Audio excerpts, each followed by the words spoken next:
We invited Robert Thomas to be with us this morning on WILK about something that he is doing this Sunday, November the 14th. Robert, it's kind of interesting. Why don't you tell us a little bit about your background and what you're doing? Sure. Good morning, Sue. Thanks for having me on. Sure.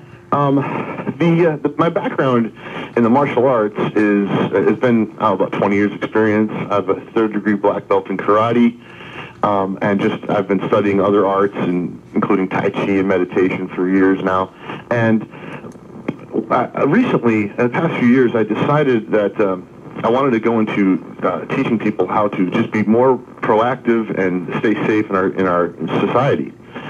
So I transitioned from traditional arts, which are wonderful, and I personally love them, but I know they're not for everyone. So I thought I'd come up with a way to show people in a short time frame how to keep themselves safe and prepared, as opposed to going through years and years to achieve black belt.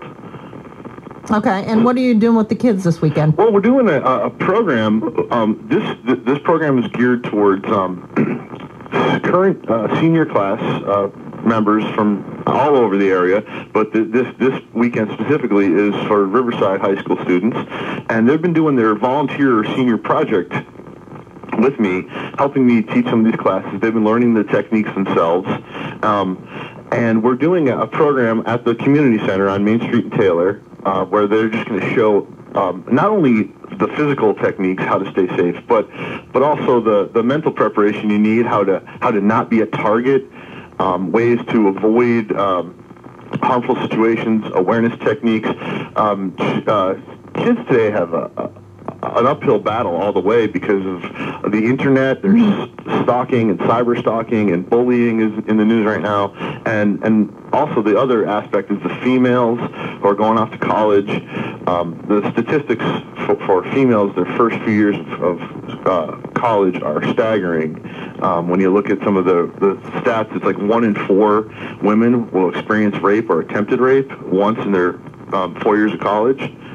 I mean, 1 in 4 is an alarming number, and that includes, all sorts of intimacy, rape, date rape, as well as the, people think of self-defense. They think of the guy in the ski mask jumping out from behind the shrubs or a dumpster or something in a back alley, but it's also could be the guy you're on a date with for the second or third time. And we need to educate them how to stay safe in those environments as well. And I think that's a unique target group, Robert. Sometimes we think about older people, and there's a lot of attention paid to them. Sometimes we think about women. Sometimes there are self-defense classes for women.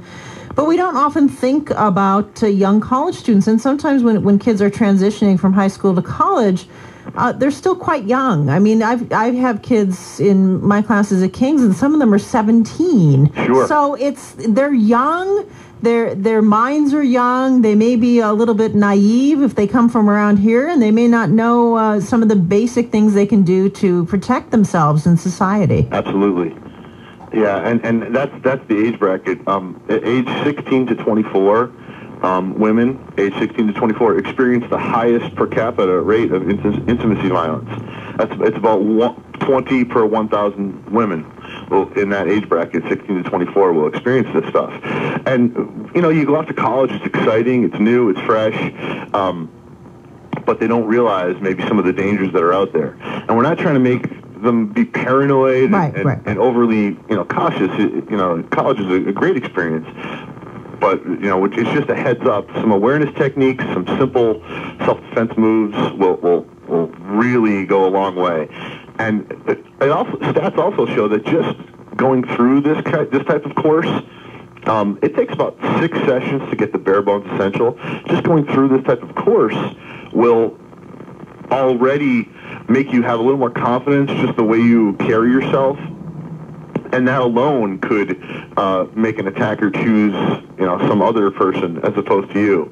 And so it speaks volumes for not just the techniques, the moves. You don't have to learn the kicking and punching. Just how to carry yourself and not be a target is a huge, huge plus. Okay, Robert Thomas, this is coming up for people who are involved right now in the Riverside School District, and it's through their senior class project. I guess the senior class project has become something that is required in order for some to graduate from high school, and you can basically pick and choose whatever you want. But do give the details again for this presentation this weekend. Okay, the presentation is Sunday, November 14th at 3 o'clock at the Taylor Community Center, Main Street Taylor, right across from the Riverside football field. We are going to cover, I have 2 male, 2 female students, 4 total, helping me go over some of the differences in male and female ways to defend yourself. The girls, the female students, will focus mostly on attempted sexual assaults, and the men are going to concentrate more on the awareness techniques and how to fight back if you're, somebody's picking on you or mugging. And we're going to cover the stuff in about an hour and a half. We're going to leave a good time for people to come up and try some of the moves. A lighthearted question and answers session for some really heavy, sensitive topics. Okay. I hope the students in that district do take advantage. And as you said, you may take this elsewhere and give other people a chance to see it too, right? I really hope so. People can check out my webpage. It's www.570dojo.com. and contact me there, and I could come out to any group, civic group, Girl Scout troop, at the college dorms, RAs and stuff for floor programs, anywhere that people need this kind of skill set. All right. Thanks a lot for joining us. We appreciate it. Thank you so much, Sue. We'll see ya. I think that's good information for kids, because the kids, they want to be trusting. They're not cynical like their parents. They're sort of a trusting bunch, and they want everything to go well, and they want to fit in. And certainly you just need to be on your guard whenever you can.